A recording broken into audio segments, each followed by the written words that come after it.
Ningizimu Afrika, Mzansi, sanibonani, ngikubingelele kuphi nakuphi la enibukele khona-ke. Uma kuthi-ke usuku lakho lokuqala uyithola-ke uhlangana nalo mbukiso, ngicela ungalenzi iphutha kusekhaya la, subscribe kwi-channel, like ivideo bese-ke uciphisa i-notification bell. Wenzelani? Wenzela ukuthi-ke uma ngifaka ivideo wena-ke bese-ke uthola i-notification then ngokushesha bese uyangena kwivideo uyayibuka.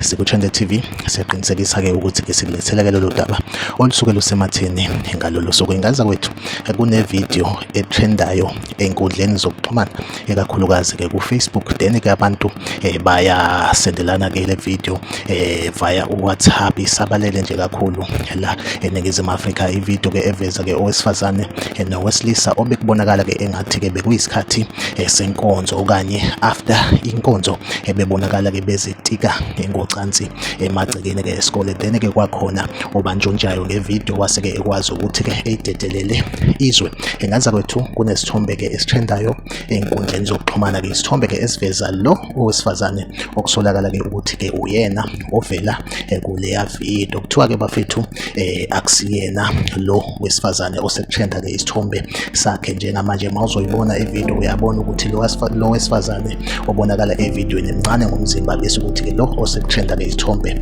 sakhe uyambona ukuthi-ke usisi okhuluphele. So inkanza kwethu uma kuthi-ke ufuna ukuyibonela-ke ivideo, ikhona-ke i-WhatsApp number yami laphaya kwi-description, ungangi-WhatsApp nje bese-ke ngiyakusendela ivideo. Kodwa nje ngizokudlulisa lo okusabalele isithombe sakhe akuyena lo obonakala evidweni, akusho mina kusho abantu. Wena ngifisa ukwazi ukuthi kuthini ukuphawula kwakho, ungakhomenta kwi-comment section ungitshela ukuthi wena ubona kanjani. WhatsApp number yami ikhona, ungangi-WhatsApp bese ngikusendela-ke ivideo bese-ke nawe uyaqhathanisa. SikuTrend TV ngizohleze ngikhona ngikulethela-ke ey'sematheni usuku nosuku, asihlangabezane kwivideo elandelayo.